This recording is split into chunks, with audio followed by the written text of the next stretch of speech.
અમરેલી જિલ્લાના ધારી તાલુકાના નવા ગામમાં સિંહ પરિવારની મુલાકાત કેમેરામાં કેદ થઈ ગઈ છે. શિકારની શોધમાં સિંહ પરિવાર નવા ગામમાં પહોંચ્યો હતો ત્યારે આ સિંહના ટોળાનો વિડીયો હાલ સોશિયલ મીડિયા પર વાયરલ થઈ રહ્યો છે.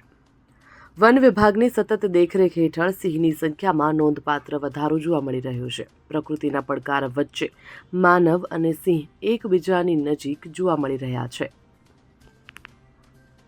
Bureau report, Gujarat fight news.